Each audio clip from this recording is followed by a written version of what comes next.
Welcome to Pod Save America. All right, try it again. Welcome to Pod Save America. I'm Jon Favreau. I'm Dan Pfeiffer. Later in the pod, Mother Jones's Ari Berman talks to Dan about the Supreme Court case over Trump's attempt to rig the census in favor of Republicans. Before that, we'll talk about how the president has responded to evidence that he obstructed justice by obstructing justice even more, the threat of foreign sabotage in 2020, and Joe Biden's entry into the Democratic primary. Also, be sure to check out this week's episode of Pod Save the World, where Tommy talks about the Trump administration's decision to reverse Obama's Cuba policy. And good news, Pod Save America is heading to Vegas for the Life is Beautiful Festival, September 20th through September 22nd. Tickets went live today. More info for that show and for other touring dates at crooked.com/events. And finally, we've got new Pod Save America merch. Go to store.crooked.com to find our new Pod Save America mug and 3 new tumblers, including an audience-requested design that says, "It's not great, Dan." By popular demand, we are selling a tumbler that says, "It's not great, Dan." And we also have some new Vote Save America t-shirts, so check it out. All right, let's get to the news. In the wake of what amounted to an impeachment referral from special counsel Robert Mueller over the president's multiple attempts to obstruct justice, many Democrats like Nancy Pelosi have argued that the House should first conduct a series of additional investigations before making any decisions on impeachment. Well, here's how Trump has responded to that strategy over the last week. First, he refused to follow the law and make his tax returns available to Congress. Second, he sued House Democrats to prevent them from getting his financial records. And finally, he announced that the White House will be fighting all the subpoenas issued by Congress because he doesn't want any of his staff testifying about any of the many scandals and potential crimes committed by the president and his administration. So, Dan, the president is once again placing himself above the law and above an equal branch of government. What's his bet here? Does he think he's going to get away with this? Or is it just that he thinks he'll get away with this at least until 2020 in the election? Both, probably. I think he has a two-pronged strategy here, which is one you point out, which is to run out the clock, try to get as much distance as he can, make these things work their way slowly through a court that is tilted in his favor, and hope that he can get to the election, get past the election before having to turn over all of these fairly incriminating documents or have these incriminating witnesses speak in public. And the second one is to fight. Right? He fights everything. It is good for his base to be seen as fighting. He is a person who needs a grievous to get up in the morning. And so this is like, he wants to muddy the waters. He's very good at this, right? Which is to take everything, make it seem like a giant fucking mess, and then try to cast blame on both sides. So now, if he is fighting with the Democrats, that allows him to proclaim his exoneration, say he's innocent, and saying he is being persecuted by a group of liberal, socialist, AOC replicants, or whatever, however he wants to describe it. Yeah, I mean, demagogues need villains, and they need to play victim. And they need to then say that not only are they victims, but all their supporters are victims. And we are fighting against all of the same enemies, all the people who don't like us. This has been Trump's message since 2016, and just because now he's the guy in power, he doesn't want to give up on the fact that he's still, this victim being attacked by the establishment. I also think there's a little bit of a bet here that he's betting Democrats won't do anything about it or can't do anything about it, right? Yeah, I think that's possible. I think definitely possible. He thinks that we'll back off and that the Democrats can be bullied by Trump. There's not a lot of history that shows that Nancy Pelosi is someone who can be bullied, right. But whatever you want to try, Trump. I mean, how is what Trump's doing different than how other presidents have responded to congressional oversight, and how is it the same? Like, how did we respond to, when the House Republicans tried to conduct oversight and all these investigations into Benghazi and whatnot?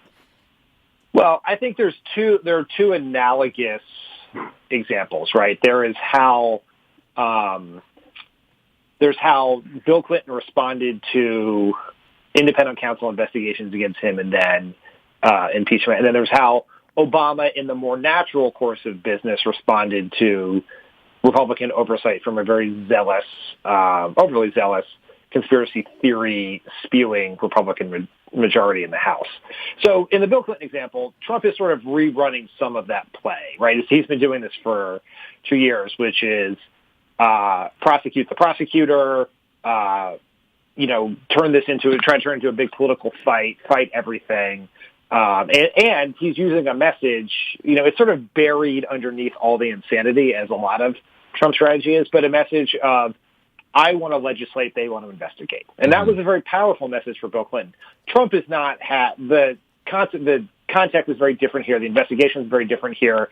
The Clinton impeachment was around a personal conduct issue, not a professional conduct issue, or at least that's how the Clinton team was portraying it. And so they maybe had a better argument. In the Obama administration, Republicans wanted the White House staff to testify, and we did not testify.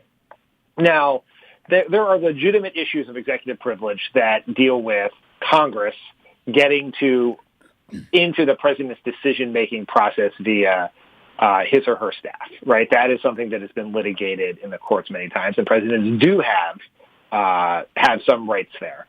And we exercise those rights at times. Now, what we didn't do was deny everything. We had non-White House officials testify. We didn't order them not to testify.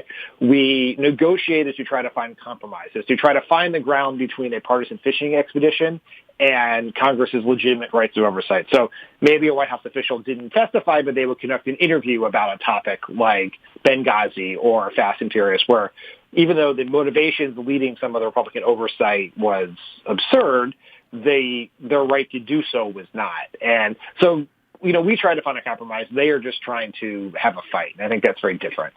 Yeah, we also didn't have a special counsel who concluded that Barack Obama had obstructed justice and tried to impede an investigation into foreign sabotage, in addition to another, 10 or so federal investigations into Barack Obama's businesses, his inauguration, his transition, his administration, and a whole bunch of other things. So that was one big difference as well.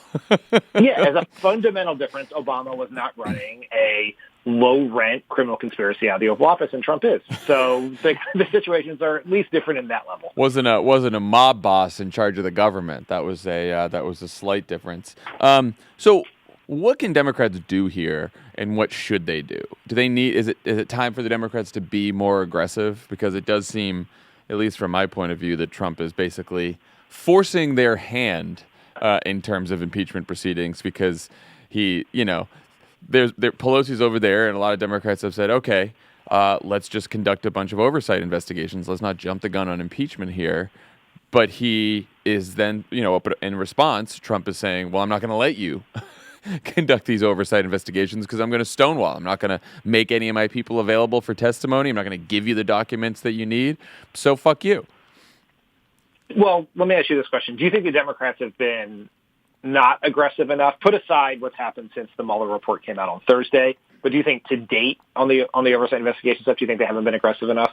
So I don't know if the word is aggressive, because they've obviously been moving forward on a number of fronts in terms of investigations and a number of committees, right? You got judiciary, you got, all the different committees are investigating what they should be investigating. I don't know that there has been a cohesive, consistent message and drumbeat coming from the Democrats so that the American people know exactly what they're investigating and why. Like, it has seemed a bit scattershot.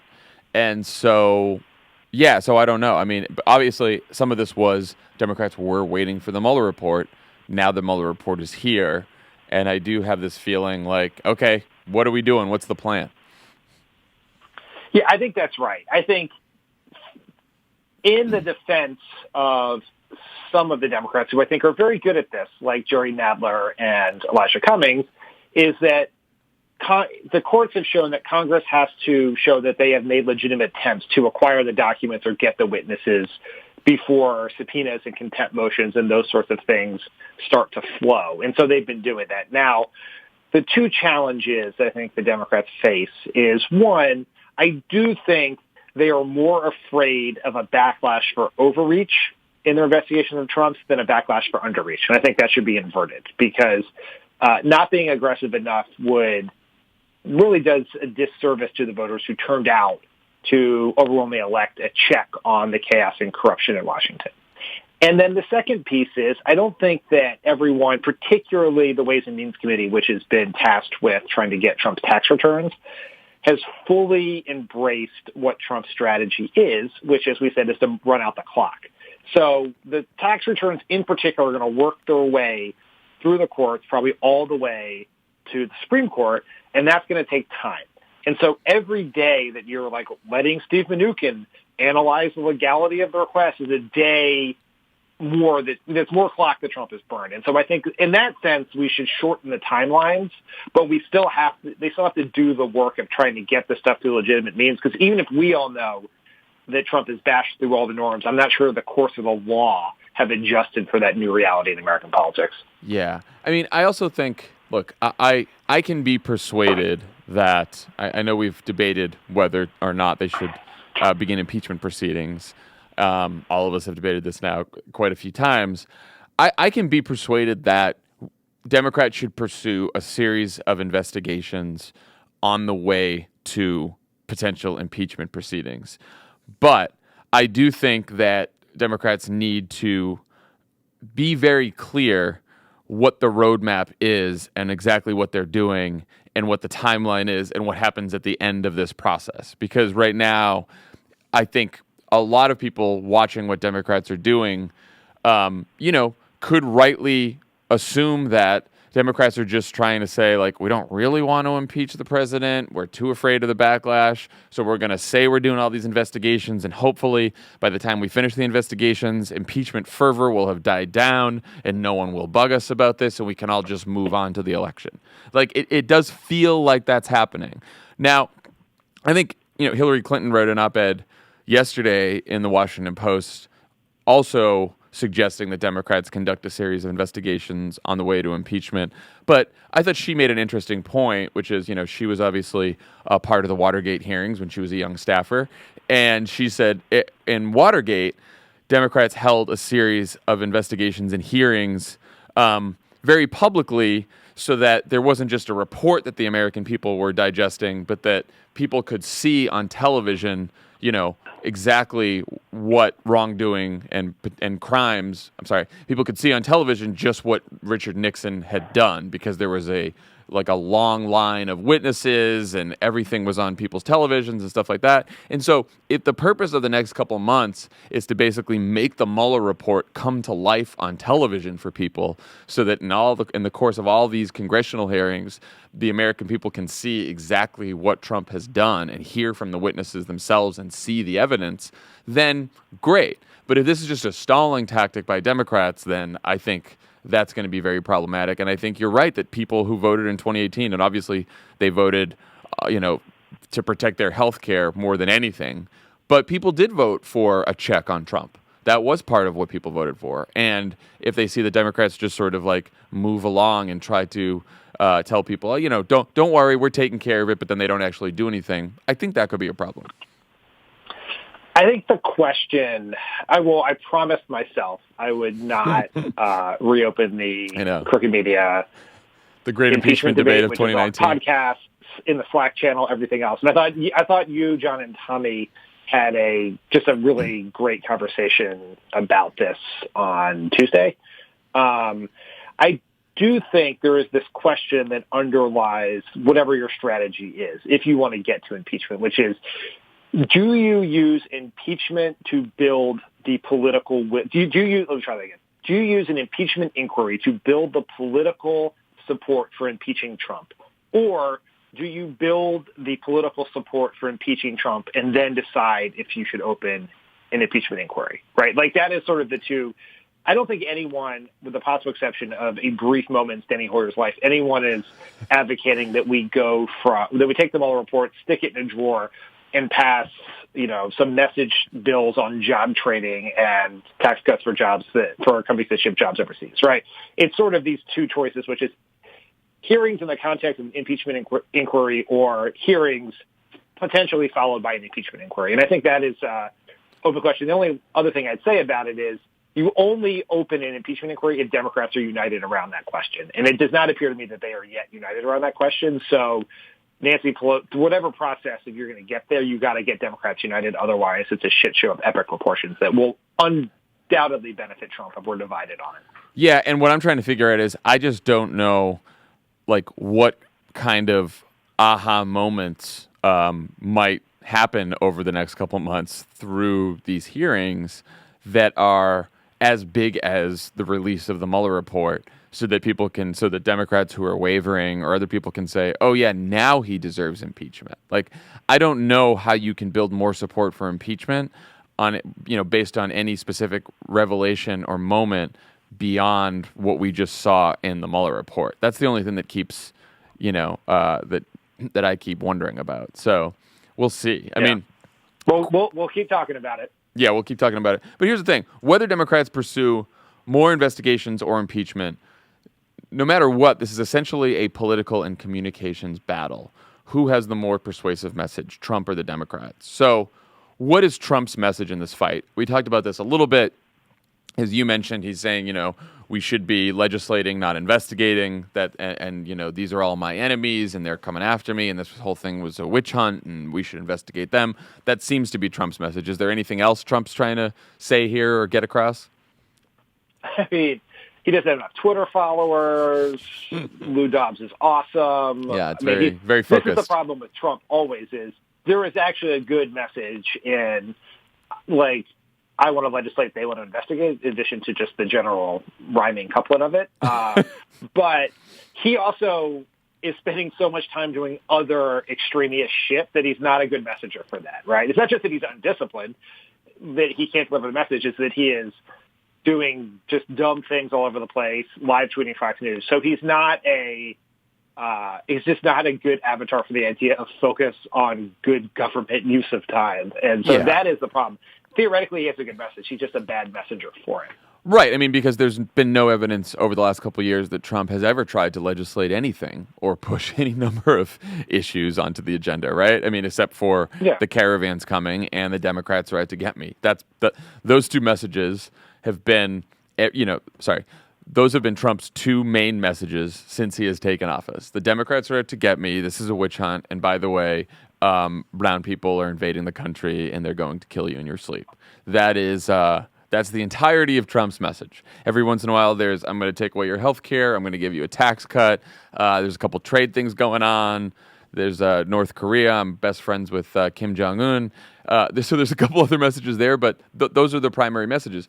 When Clinton was being investigated, Clinton had a pretty, tight message, which was like, I'm trying to protect Medicare and Medicaid and education funding and the environment, and also the economy's going well, so why are you investigating? With Obama, when the Republicans were investigating, he's saying we're just coming out of this great recession, we're trying to bring jobs back, I'm trying to work hard to bring the economy back. So like these other presidents have had good messages to counter the investigations. Trump doesn't necessarily have that going for him. He could, but he just hasn't tried for the last couple of years. That's right. Clinton had an identity that was built up since the 92 campaign as someone that you may not trust, you may not like personally. And, as we learned, in his presidency is capable of some pretty disgusting conduct.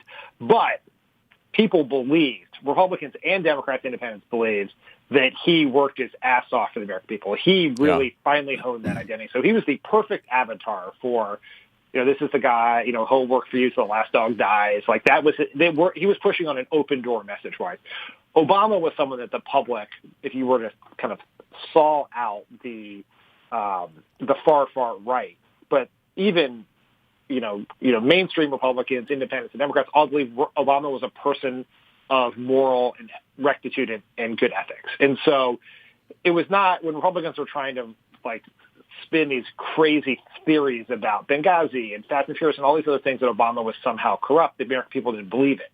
So he had an advantage. Trump's problem is American people think he's incredibly distracted. He doesn't really focus on his job and is deeply corrupt. So he is not the right person for this message. The problem is he is a messenger, and the Democrats don't have a messenger. They have 1,000 people talking about this, none of whom people know, and none of whom have Trump's got like the world's biggest megaphone, and they have like no real way to get their message out other than a couple of dayside cable hits and 10,000 Twitter followers. So whether it's investigations or impeachment, what should our message be? What should Democrats' message be? And who exactly are we trying to persuade here? What's the audience? I think this is really hard because we do know that public opinion on Russia and obstruction of justice has been pretty steady from the beginning, right? The Mueller report didn't really change a lot. It didn't help Trump. The Barr exoneration bullshit letter didn't help Trump. Maybe his numbers have dropped a point or two since the report came out, but it's all kind of statistical noise. It's been pretty steady. And so it's not clear that additional focus on that specific thing is going to move numbers dramatically. There's just not a lot of evidence of that. So I think, but we do know that corruption, including, but not exclusive to, Russia and obstruction of justice, is a powerful message. So how do you wrap this into a larger message about Trump putting himself in his own political and financial interests above the interests of the American people? Like, that is sort of the message. I think Democrats should scream, what are you trying to hide? Like, what are you hiding? Why won't you be honest with the American people? And then you say, the reason he won't tell us the truth, the reason he is stonewalling here is because he doesn't want you to know that he is putting money in his own pocket. He's helping his businesses. He's putting himself before you, right? I think it has to ladder up to a larger message. If it's simply about, this is not a trial, right? This is not Law and Order. You're not trying to convict Trump in the court of public opinion. You are trying to tell a story about him, and that story has to speak to something beyond an issue that has already polarized people into their camps and they haven't really moved from. Yeah, I mean, the guy ran promising to put America first. All he's ever done is put Trump first. He betrayed the country to win an election. He betrayed the country to enrich himself with a big deal in Russia that he tried to hide from the American people. And then he refused to defend the country from foreign sabotage, and then tried to cover it up. And if it happens again, he's still not going to defend the country from foreign sabotage. He's trying to cover it up again, and all because he's worried about his own election, his own political legitimacy, and his financial gains. That's all he cares about. And I think, that message is a drumbeat. Like, people think that about Trump anyway, or at least think something in the realm of that. They think he's corrupt. They think he cares only about himself. They don't think he really cares about them. They think he's a liar. They think he's dishonest. This is all, what people believe about him.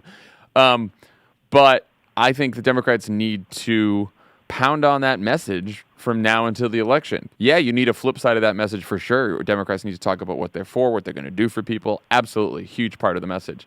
But the story that we tell about Trump has to be that he puts himself first and he doesn't put America first. To me, that to me is the most salient message. Yeah, that's right. And the challenge in it is people know who Trump is. What Democrats have to do is show why who Trump is bad for them. Right? Like that Trump comes with a bunch of chaos and corruption, but how does that affect their lives? What are the consequences to their lives of Trump being who Trump is? There are no available voters to Democrats who think Trump is honest, forthright, ethical, etc. They mainly think they definitely think he's a liar. They think he's fairly absurd, but they think that doesn't affect their lives, and that is better than whoever the corrupt, more traditional politician is that is the potential alternative. And that is the sort of the key part of the story is not who Trump is, but how who Trump is affects your life. Yeah, and look, and that's how you're going to get back some of those.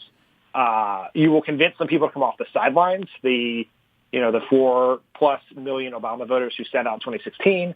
How you're going to convince the voters who switched from Obama to Trump.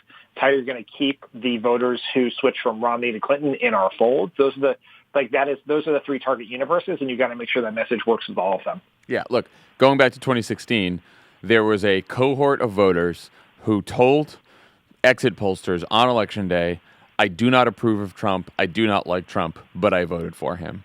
There's a cohort of voters who said they didn't like Donald Trump and they didn't like Hillary Clinton. And for voters who had unfavorable ratings of both Trump and Clinton, Trump won those voters by, 7 to 10 points, something like that. And so it's like, why would these people who said they don't, there's a bunch of people who just like Trump and they like his racism and they like his xenophobia and they like it all, right? That was like a big part of his base. There's some people who said, I don't like Trump, but I'm voting for him anyway because I don't like Hillary either. So why did he win those voters? Because they thought, well, he's going to blow up the system, right? Or he's going to bring change to Washington, or he's a fucking businessman. He's going to create jobs, whatever bullshit people believed. But you're right. What they thought is, even though I don't like him, maybe he's going to make my life a little better. And what Democrats have to say is, no, he fucking lied to you. He didn't make your life better at all. He did what he's always done for the last 70-something years of his miserable life. And he looked out for himself. And he made sure that he was okay. And he didn't give a shit about anyone else. That's what happened.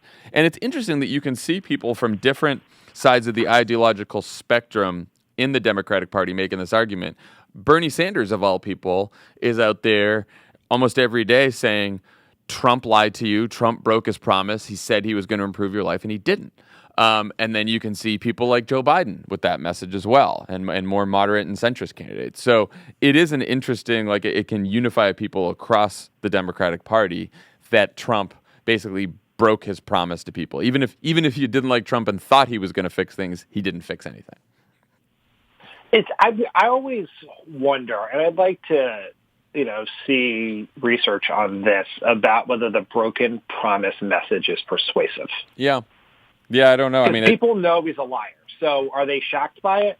And so is it more important that he broke the promise, or is it is that the salient fact that he promised me X and he didn't do X, or is it what X is, right? Is it just simply the mere fact that it's less about the promises and more about the populism, which is he said he was going to take on Wall Street, protect Medicare, protect Medicaid, protect, not give tax cuts to rich people. And under Trump, you can make this very succinct argument that corporate profits are up, corporate taxes are down, your wages are flat, your health care is up, the cost of college is up, the cost of food is up.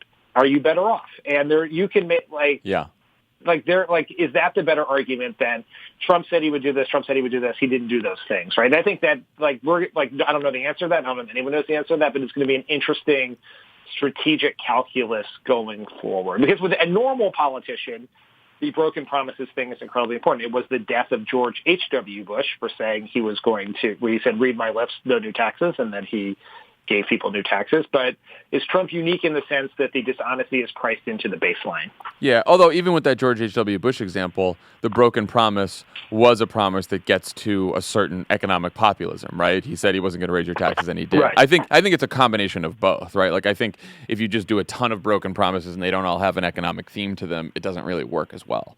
Though I will say that even for the immigration hawks out there or the xenophobes out there, Trump promised that he would fix immigration. Didn't do that. Trump promised he'd build a wall. Didn't do that either. Now, a whole bunch of people in Trump's base are going to say, I don't really care that he didn't build the wall because I know that he acts like a xenophobe, and that's really all I wanted in a president. So you're certainly going to have a bunch of people like that. And there's some people who are just happy that Trump gave the middle finger to Washington and to elites and to the establishment, even if it didn't produce any real results, which it didn't. But again, those people were not really trying to reach as much. We're trying to reach both trying to get our base out to vote, trying to get non-voters out to vote, and then trying to get a bunch of people who, some of the swing voters that we captured in 2018 out to vote again. So we'll see. All right, on to the next cheery topic. The New York Times published a story this week that former Homeland Security Secretary Kirstjen Nielsen had wanted to make election security a top priority, but was warned by the White House Chief of Staff never to bring it up around Trump because it would make him angry. The piece said, quote, in a meeting this year, Mick Mulvaney made it clear that Mr. Trump still equated any public discussion of malign Russian election activity with questions about the legitimacy of his victory. As a result, Ms. Nielsen eventually gave up on her effort to organize a White House meeting of cabinet secretaries to coordinate a strategy to protect next year's elections. Also this week, Jared Kushner said he thinks the Mueller investigation has had a much harsher impact on our democracy than, quote, a couple of Facebook ads. Dan, what do you think? If you're the Russians, do you even bother to change up your strategy in 2020, or do you just pretty much double down on what worked so well in 2016, knowing that Trump's not going to do a damn thing about it? So that New York Times story caused me to nearly spontaneously combust as I was reading it. Really? For two reasons. One, just generally as a country, what the fuck are we doing? The fact that we can't even organize a single White House meeting around a looming threat to the country, an actual attack on democracy, is bananas. Like, that should scare the living shit out of people, because the meeting is the easy part. The hard part is is executing the plan that comes out of the meeting. And so we should be very worried, and not just about Russia, but hurricane preparedness, natural disaster, the fucking measles outbreak that's happening in America from our anti-vaxxer commander-in-chief who's been tweeting about this stuff for a long time. Like, there's a lot of shit happening and not a lot of competent people on deck to do these things. But, yeah. Well, and also, by the way, I would just say that for that reason, this is why Democrats should be talking about the Mueller report too, right? Because I do think if all we do is say Trump's committed a bunch of crimes, he's a criminal, he's corrupt, whatever, people could say like, well, like, are they petty crimes? What kind of crimes are they? But what Trump has done is to impede an investigation into foreign sabotage of our democracy that may happen again. Like, it does get to a national security argument that, like, Trump is not defending the country. He is not willing to keep you safe because he cares more about his own political standing. I do think that's a powerful message, as you just demonstrated. The second reason that story drove me insane, which was there is this world in which Trump actually benefits from the low expectations that the media puts on him. The way that story is written is that Trump can't have the meeting because he is too much of a toddler to have a conversation about Russian interference, because it goes to his insecurity or his anger at the Mueller investigation. Right. And it puts the motivation in the most benign way possible for him. It doesn't speak highly of him as a human being or someone with the qualifications to be a kindergarten teacher. So let's not say that. It doesn't speak very highly of him as a human being or his qualifications to be president. But it also doesn't even contemplate the other possibility, which is just as likely or more likely, which is that he wants Russian interference in this election because he knows it will benefit him. He is someone with a long documented history of cheating. We know for a fact he cheated to win this election, both in the illegal payment to Stormy Daniels to prevent that story from coming out, the efforts to collect, quote-unquote, dirt on Hillary Clinton from the Russians, asking the Russians to hack her emails. Two, he cheated on his taxes, we know. We know in the new book he cheats at golf, which is the least fucking surprising thing ever. And so why is the assumption not that he is willing to... why is the assumption not that he is openly inviting Russian interference because he thinks he needs it to win what is a very close election? And so, like, we should spend as much time thinking about that as just, oh, there goes Trump again, forgot to take his nap, and he's grumpy, so we can't talk about an attack on America. Yeah, I mean, he's publicly asked Russia to help him win an election before, when he asked them to get Hillary's emails back in, July of 2016. So this is nothing new. He has invited foreign sabotage of our elections. His TV lawyer, Rudy Giuliani, just the other day said, what's wrong with getting information from the Russians to help you win an election? I mean, it's all there in plain sight. It's all there in plain sight. And look, what we know from the Mueller report and from reports, over the last month is not only, to Jared's fucking stupid point, this wasn't a couple of Facebook ads either. They hacked into Democrats' email systems. They stole emails. They stole documents. They tried to then publish those documents through WikiLeaks. And they targeted voting systems in all 50 states. They actually targeted the voting systems themselves. And if we think that they're not going to do that this time around, we're sort of crazy. Because, like, what incentive would the Russians have not to pursue this again? Mueller said they did it, but no one in the U.S. government has really done anything to stop them, punish them. We've sort of dragged our feet on sanctions. There have been a few sanctions here and there, but the Trump administration has dragged their feet on sanctions, on really punishing Russia. Trump is out there saying a million times, including when he stood next to Vladimir Putin, that the election sabotage didn't really happen. And as you said, we know that Trump really wants to have help winning the election, no matter who he gets it from, whether it's illegal, not illegal, cheating, he just doesn't care. He wants the help to win the election, and he'll take it from anywhere and anyone. I used to believe, based on our experience working in the government, when I talk to people, in our, friends and family who, haven't worked in government, who just would be panicked about the state of our ability to protect America against terrorism or crime or hurricanes or whatever else, because Trump is an idiot and he is staffed by idiots. And so the sort of view is like, is a country totally screwed? And I would say and I would argue that on a certain set of things, and we know this, that there are career professionals, bureaucrats, patriots who would be working on these things, and what Trump tweeted or whether he was going on Fox News or not, or Stephen Miller's presence in the White House were pretty irrelevant to that fact, right? The government was kind of going on beneath the chaos.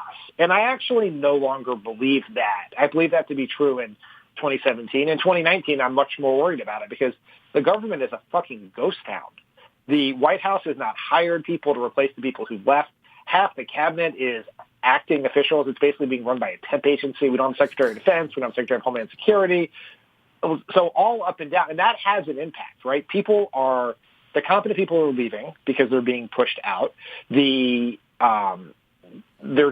empty, right? We don't even have people to do the jobs. And that is worrisome. And it allows sort of the nefarious motivations around something like potential Russian interference in the 2020 election to trickle down and have a real impact. There's no sort of quote unquote patriotic deep state protecting us from Trump's incompetence anymore. So the question is, sorry if that's scary to people, but no, it is what it is. It should be scary. And the question is, what can Democrats do about it? One thing Democrats have decided to do is pledge that they will not take advantage of any hacked or illegally obtained information for political or campaign purposes, something that obviously the Trump campaign will not commit to. Dan, was this the right move for Democratic campaigns and the DNC and Democratic super PACs and all the rest to take this pledge, or are we putting ourselves at a disadvantage here, considering that the Trump campaign is welcoming foreign interference in the election? And, by the way, reporters and journalists are surely going to print information about hacked and stolen emails again. They haven't made any indication that they're going to change their ways from 2016 when they all had, running blogs about various WikiLeaks dumps. I'm really torn on this question. I think for 100% certainty, Democrats should not use any stolen or hacked materials against other Democrats in the primary. Yeah. Right. Like if the Russians somehow were to penetrate Joe Biden or Kamala Harris, Elizabeth Warren, or Bernie Sanders' email systems and release those emails, Democrats should pledge not to use that against other Democrats. Now, in some ways, maybe this is a hypothetical situation that will never come to pass because we didn't face this in 2016. It wasn't like there were a bunch of hacked Trump emails that the Clinton campaign or the DNC decided not to use, because even though the RNC and some of the other Republican Party entities were reportedly hacked, those emails somehow didn't make it through the WikiLeaks editing process, and we never saw those. But were they to come, like let's say we're in a general election and it's Democratic nominee X against Trump, and somehow someone has hacked Trump's tax returns or other stuff, should a Democrat not use that? I'm not so sure about that. I don't feel good about it, but this world of unilateral disarmament against Trump, seems. I'm not sure that's wise. Not great. I don't feel great about it, but I don't know that we're not going to get. As Tommy said, recounting his high school football glory days, he's fucking sick of moral victories. Tommy's glory days. I'm not sure whether it's right or wrong. I just don't know if it's feasible. I mean, I do. There is a debate about whether it's right or wrong. But what I'm wondering about it was whether it's feasible, because the way this plays out in the general election is not that someone hacks Trump's tax returns and then privately gives it to the Democratic nominee and says, "Okay, do with this what you will." What happens is they get hacked. It's out in the public. Every single media outlet does a story on Trump's hacked tax returns. And what is the Democratic nominee going to do? I'm not going to comment on those stories about Trump's leaked tax returns because I had a pledge not to use stolen information to our advantage. Like, that's not going to happen, right? When everyone in the country and the world is talking about it because it's been made public. So I don't know if it's a feasible pledge for the general election because of the way hacked information is disseminated through today's media environment. Yes. So I think you're exactly right that this is probably a dumb discussion because the real problem here is not the Trump campaign, it's not the Democrats, it's the media, right? Yep. So the one scenario is it's sort of the equivalent of the Trump Tower meeting, right? So all of a sudden the research director of the Democratic nominee opens their email and it's Trump's tax returns. So what do you do there, right? Right. That's a different question than does someone hack Trump's tax returns and give them to the New York Times? The New York Times reports on them, and then obviously in that world you're not going to pretend like they don't exist. That would be an absurd proposition. I think a Democratic campaign that receives stolen materials has to call the FBI. Like that is the only viable right thing to do. And I say that as someone who worked on the Gore campaign when the Gore campaign received stolen debate materials from George W. Bush's debate prep, and the first thing that our campaign did was call the FBI. You mean you didn't write back and say, if it's what I think this is, I love it, especially in the summer? Well, my 24-year-old self would have done that, but I wasn't the recipient. Someone higher up on the food chain received the debate prep materials. Okay. Let's turn to 2020. After months of After months of speculation, Vice President Joe Biden has made it official. He is once again running for president. In a video released this morning, Biden skipped the usual talk of policy or his record or his biography and instead talked about Trump's reaction to the white supremacist rally in Charlottesville in 2017. He said in the video, quote, "We are in the battle for the soul of this nation. I believe history will look back on 4 years of this president and all he embraces as an aberrant moment in time. But if we give Donald Trump 8 years in the White House, he will forever and fundamentally alter the character of this nation, who we are, and I cannot stand by and watch that happen." Biden would be 78 the day he takes office. He served in the Senate for decades before joining Barack Obama's presidential ticket in 2008. In the months leading up to his announcement, Biden's long record has come under close scrutiny, particularly on criminal justice reform and abortion. But he comes into the race with significant name recognition, and he's consistently performed at the top of polls of Democratic primary voters thus far. His advisors are telling reporters that their strategy is to just let Joe be Joe. Dan, what did you think of his video and his overall plan to win the nomination? I mean, I guess I would give the caveat first that, like Joe Biden, I am from Delaware. Delaware's a small place. I have seen Joe Biden, known Joe Biden, been around Joe Biden my entire life. I have very vivid memories of meeting him for the first time when I was, I think, in first grade or second grade. At the flower market, which is sort of like our state fair in Wilmington, Delaware. So I'm not and we worked with him in the White House. He's been, up to 2017, and this speaks to his age and long time in Washington. Up through 2017, he had been either my senator or my vice president my entire life. And as has been well reported, I'm not that young. So I can't pretend to be completely objective here. But I thought the video was good. I mean, very traditional, right? Like Biden seems to be making an argument that is a different version of Trump's, right? Normally, in a lot of campaigns, you have a argument for nostalgia on one side and an argument for progress on the other, right? Yeah. Trump, Make America Great Again, is an argument for a older, more conservative, whiter version of America. And Trump was able to win with that. Joe Biden seems to be arguing for a different form of nostalgia. I saw someone say this on Twitter, an argument to make America 2016 again. Dave Weigel quoted an organizer saying that. And so that is sort of a unique way in which it's unusual to have two people making nostalgic arguments just for different versions of the past.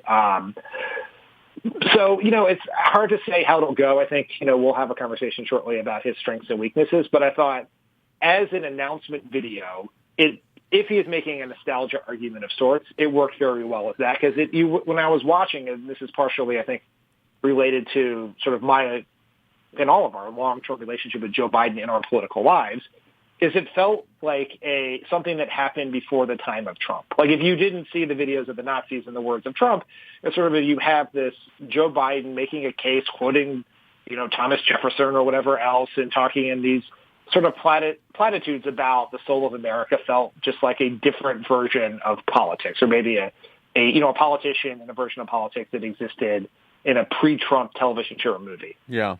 I mean, look, I will make the same stipulation. I have not known Joe Biden as long as you have, but ever since he joined the campaign in 2008 and then worked in the White House with us, I have come to know him well. I think he is a good man. I don't think he is a perfect person. I think he's made plenty of mistakes, but he is someone who has shown the capacity to learn from his mistakes. He has shown the capacity to grow, to change. And I think he's just a fundamentally decent and good human being. And so, that's what I think about Joe Biden. I think the question is, and the question revolves around basically him claiming that Trump is some sort of aberration, right? And I don't think that is a settled question among voters. I think for a lot of liberals, especially those of us who pay close attention to politics, we don't believe Trump is an aberration. We believe that he is a symptom, not the cause. We have said this before, and that the Republican Party has become rotten to its core and has sort of radicalized over the last 10, 15, 20 years. And the question is, has Joe Biden not seen that radicalization of the Republican Party, or does he still believe that the Republican Party today is the Republican Party that he believed, the Republican Party that he worked with back when he was a 29-year-old senator, 30-year-old senator in the early 70s, which was a Republican Party where you could disagree on big issues but still come together and forge compromise.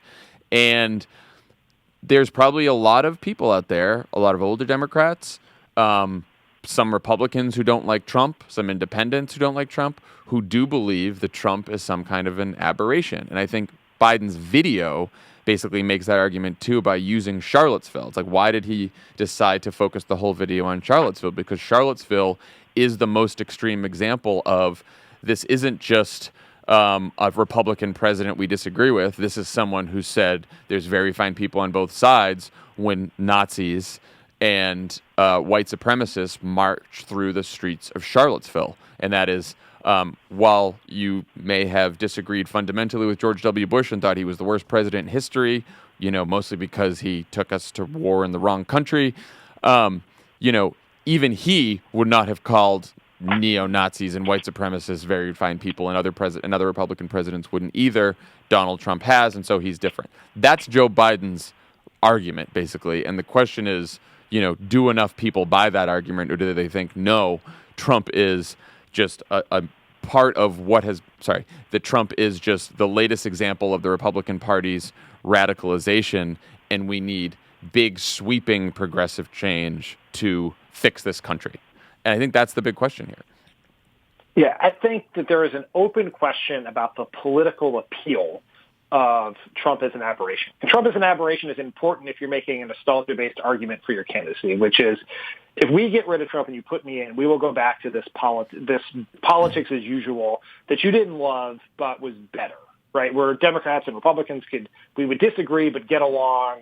There'd be less yelling, less tweeting, and frankly, you'd probably pay a lot less attention to politics, which is probably very appealing to a lot of people.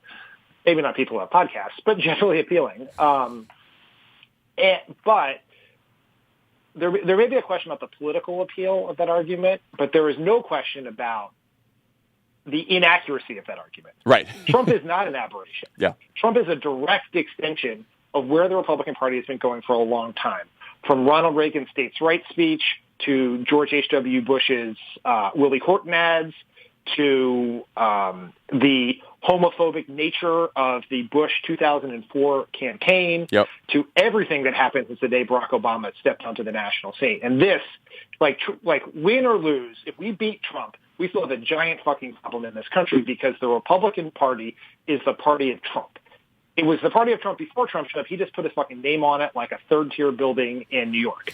And so it may work politically as a governing strategy. If you walk in there thinking you're going to be able to cut deals with Mitch McConnell because of your old relationships, that to me is a very naive approach. And Joe Biden's not the only person who's taking that approach. There's a handful of Democrats who are yearning for this politics of the past. But I think Democrats have to recognize that politics is behind us and that it's going to take real aggressive action to change it. And that I think that is going to be an important aspect of the Biden candidacy that'll be worth discussing. Yeah. No, I people ask me all the time, like, well, what are you guys going to do? What's going to happen if we you get rid of Trump in 2020 and then everything's back to normal, you know? And it's like, no. If we get rid of Trump in 2020, first of all, Trump's not going away. It's going to be an ex-president who's going to be on Twitter all the time. It's going to be booked on every fucking cable show and news show there is. Unless he's in jail, John. Unless he's in jail. Right, yeah. But so he'll still be around, but Trumpism will still be around too, because that is the Republican Party now. The Republican Party is not going to go back to some, wonderful time when there were a bunch of moderates on the party and stuff like that. Like that's gone. That is gone for good. Fox News is still there. You know, the Breitbarts of the world are still there. The right-wing lunatics of the world are still there. And a lot of them are populating the elected ranks of the Republican Party. In fact, most of the elected ranks of the Republican Party. And Democrats have to understand that and reckon with it, right? Like, that's not to say we have to be at total war all the time or that total war is something we should aspire to, but we should at least be realistic about the party that we're dealing with. That's what we're asking for here, is just a realism about the party that we're dealing with here. So, is Biden immediately the front runner? Yes. Yeah. I mean, just some fact, he's outpolling Bernie Sanders, who is the next closest candidate to him, by about 8 points nationally and 7 to 8 points in Iowa, according to the average polls. He's got the highest favorability ratings in the field, and he has relatively pretty low unfavorability ratings. So yeah, that's, we had this conversation a couple weeks ago about how Bernie Sanders was the front runner. And he was, because Biden hadn't officially announced yet. But now that Biden announces, I mean, we'll see what happens to the polls over the next couple of weeks. But I think it's pretty fair to claim that he's a front runner right now. Yeah, I think it's worth discussing his sort of strengths and weaknesses candidate. Yeah. Well, I mean, right now his numbers are held up by three things: name ID, a perception that he is the most electable Democrat, with the obvious and consistent caveat that no one knows what electability is, and those who think they do are often operating on gender and racial stereotypes that lead some people to believe somehow, for some reason, a white man is the most electable person, which we know from 2008, 2012, and the 2018 midterms that is not the case. Right. Not to mention Hillary Clinton winning the popular vote in 2016. And the third thing is a close association with Barack Obama, who has a 95% approval rating among Democrats, which is leading Biden to receive north of 40% of the African-American vote in polling. And that is both important in terms of propping up his numbers, but when you are trying to accumulate the delegates you need to win the Democratic nomination, the African-American votes are actually, because of the way congressional districts are drawn, more valuable than any other group, because you have the ability to net the most delegates from majority African-American districts if you're polling strongly with that group. Yeah. Now, the question is, are those sustainable over time? Name ID is, by its very nature, a diminishing resource, right? As more people get name ID, then your advantage for that goes down. Electability, he is going, how he runs it, right now he is seen as the most electable candidate based on what people know of him and his association with two winning national campaigns. But now he's a candidate. Right now he's got to show his electability every day. If his campaign in 2016 looks at all like his campaigns in 2008 and 1988, then that perception of electability could erode very quickly. And the third question is, there's going to be a battle over just who is the heir to the Obama legacy? Is it someone like Biden who can be seen as a throwback to that legacy, or can it be seen as someone like Elizabeth Warren or Kamala Harris or Cory Booker or Beto O'Rourke or Mayor Pete, who can be seen as the next step, right? The person who's going to take the baton from Obama and sort of finish that work, right? The next generation of young progressive leadership in this country. And those are all open questions. Now, the challenges are very long voting record with a lot of troubling votes, particularly with the view of hindsight, but even many of them even troubling at the time. And, we'd be remiss to not mention that he was most recently involved in a controversy. We have a lot of criticism for being inappropriate touching, getting inappropriately close to women that, and that, certainly is, he's had to deal with that, and how he dealt with that didn't indicate, I think, a lot of, I don't know what the right word is, but it didn't indicate a real understanding of the gravity of that situation. And if that is not dealt with, that is also a huge problem in this election. Yeah, I think all that is right. For people who do not want Joe Biden to be the party's nominee, of which there are, quite a few in the activist and base community, and probably other people as well. One thing I would caution is making the argument one thing I would caution against is making the argument that Joe Biden is out of step or out of touch with where the Democratic Party is right now, because I don't know that that's true. I mean, roughly half the voters in the Democratic primary describe themselves as moderate or conservative. Another thing to keep in mind, 56% of Democratic voters in 2018 in these last midterms were over 50, while just 29% were below 40. So you do have quite a big cohort in this party of older Democrats who are more moderate or conservative, who won't necessarily see Joe Biden's troublesome record as a deal breaker, partly because these are people who may have evolved on all of these positions themselves. And partly because when they think about Joe Biden, and like, as you said, he's got near universal name recognition. Almost everyone knows who Joe Biden is. When they think of Joe Biden, they have a strong correlation to Barack Obama, and they think, okay, this is a guy who was vice president to the most popular Democratic president in my lifetime, and he was a good progressive vice president. He, jumped the gun, came out for gay marriage even before Obama did, because he let it slip on Meet the Press, right? Like, these are the memories that a lot of voters, and not just older voters, by the way, but like you said, African-American voters, young voters, all kinds of voters. These are the memories that people have of Joe Biden. So then to say, oh, but look at this record in the 70s, 80s, and 90s that's way more conservative than it should be, which is true. To say, look at that record, is going to cause some cognitive dissonance with a lot of voters. Now, can that change over time? If one or more candidates makes a sustained argument against Joe Biden for the policies that he has supported in the past and his record, yeah, possibly. But that is not where we start this race. It's just not. I think reporters and pundits and political operatives probably spend more time thinking about older positions and not enough time thinking about current positions. Yes. And I think voters sort of think about the opposite, right? I totally agree. Which is Biden's past votes, everyone's past votes, whether it's Bernie's votes on guns, Kamala Harris's support on policies on criminal justice, or Beto O'Rourke's votes in the House. Everyone's past positions are relevant.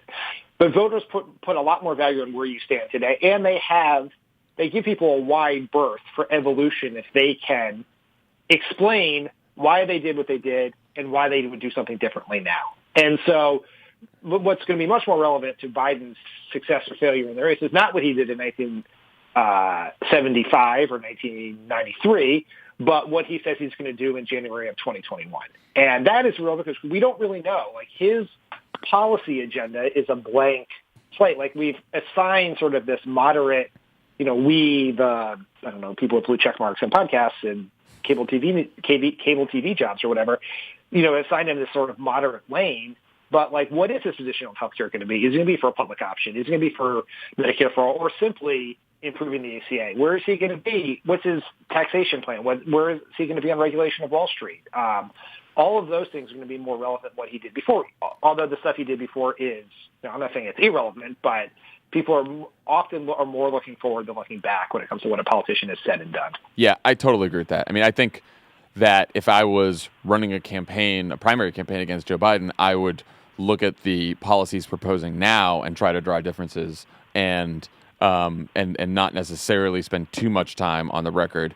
Only the exception is where his past record sort of what it tells you about the policies he's proposing now. So, for example, in 2008, in that primary, Hillary Clinton's vote for the Iraq War was a very big issue in that election because Barack Obama was against it.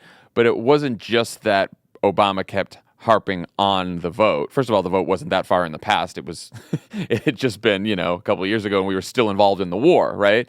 But Barack Obama talked about that vote to say, this is the kind of commander-in-chief she'll be now. She's more likely to get us into war or to take us to war because of this vote and because of her past foreign policy positions. That was the argument that he made. So if Joe Biden comes out with economic policies that are not sufficiently progressive, for example, then saying, oh, and by the way, he supported this bankruptcy bill in 2005 that made it harder for people to declare bankruptcy, working families to declare bankruptcy, and now he refuses to go far enough on X economic issue, then I think that's a more salient argument, and that might be more effective than just pointing to things he said in the early 70s and positions he took in the early 70s that he has since completely changed. Yeah, I thought a model for the way to handle this is how Kamala Harris responded to your question on the podcast a few weeks ago about the much maligned and rightfully maligned truancy policy that she had as San district attorney. And to say, I was wrong, here's why, I wouldn't do it again, is how you have to do it. And I think if you can explain that well, you'll get a pass. But it's hard. Biden is not someone who spent a lot of his time in life apologizing, right? He's a very prideful individual. Right. He has been, his explanations of things like the inappropriate touching from that Lucy Flores and others have talked about, the Anita Hill hearing have not been, I would say, full of remorse, right, or full of explanation. Right. And so that will be a challenge. It is hard for, I think it's hard for him to do that, but he's going to have to if he wants to win this nomination. Yeah, and I do think the most important thing here is where does he come down on the issues of the day, right? Like we know, in 2016 he came out for $15 minimum wage. He's come out for free college for 4 years for public universities. But like you said, we still don't know exactly where he stands on healthcare, a whole bunch of other issues. So, the policy pronouncements he makes in the coming weeks, I think, will be very important to what happens in this race. Last question on this. How much should Democrats worry about two men in their late 70s, Joe Biden and Bernie Sanders, potentially battling it out for the nomination since they are the, number one, number two candidates in polling right now? I worry about it. I worry in two ways. I worry about two 70-year-old white men battling for the Democratic nomination, and although that's ultimately the choice of the voters, not the activists. And I worry about how young people and people of color and other people around this country who are most affected by the policies the government makes feels about a general election between two white men in their 70s battling it out. I think I think one of the challenges we had in 2016 was, despite Hillary Clinton's history-making role as the first female nominee of a major party, because of all of the baggage that came from years of investigations and caricatures and unfair coverage of Hillary Clinton, for a lot of people, that election felt removed from people's lives, right? It felt more like the past than the future. And a 2020 general election that feels more like the past than the future is worrisome. Now, to Bernie Sanders' credit in this, he has a demonstrated record of exciting young people. Yeah. And maybe his age has not been, relevant. It's not been something that has been prohibited from exciting young people. And so if he were the nominee, then, there's a chance he could replicate that on the national scale. This goes to our friend David Axelrod always says that voters look for the remedy, not the replica. Mm-hmm. And so when you look at the Democratic field, you have lots of, by what Axe means by that is they usually want the opposite. If they're going to unseat a president or replace a, term limited incumbent president, they usually want the opposite. Thoughtful Obama was the opposite of impetuous, intellectually uncurious Bush who got us into Iraq. Trump was the opposite of Obama. Who is the candidate who is the most opposite of Trump in this race? And, some people have argued, I think I actually even saw, Axelrod's quote used to describe this as, that's part of the appeal of Mayor Pete. That's part of the appeal of an Elizabeth Warren or Kamala Harris. It feels very different. It feels more like the future than the past. And I think that's just, as we try to figure out what the fuck electability means, the future of, who represents an exciting future for America is an interesting question. And, as to who is best to beat Trump. Part of the problem with the remedy replica saying with regard to Trump is Trump has so many uniquely awful qualities, like he is one of our worst people, as Lovett always says, that there's a ton of people who are the opposite of Trump. It is not clear in this field who is the most opposite of Donald Trump, right? Like there are a number of candidates that can lay claim to being opposite of Trump, so it's sort of a tougher thing to figure out. My thoughts on the age factor here, partly because, as you said, Bernie Sanders has dominated with younger voters, did in 2016, and so far in polls is today. It's hard to say that for a lot of those younger voters who are supporting Bernie that he does, he represents the past or something like that, because they don't believe that. I actually am thinking more of like what it means to serve as president in your late 70s, because I do know that in 2008, there was a very big issue made of John McCain's age, partly by us, partly by the media, and he was in his early 70s. And I think the job of president is very difficult, and it's trying, and it wears you down, and it's tiring. And imagining two men in their late 70s serving in that role, it's tough. And perhaps they're both up for it, and they're both very energetic. And you can see, Bernie's been running all around the country, and Joe Biden ran all around the country in 2018. So, perhaps they're fine. But it does worry you that people in their, it's a very, very difficult job being president. And these, both Bernie and Biden would be the oldest presidents by far. Yeah, it's a very fair point. So that's one thing. But, they could surprise us and just be as energetic as the young folks. So, okay. When we come back, we will have Dan's interview with Mother Jones's Ari Berman.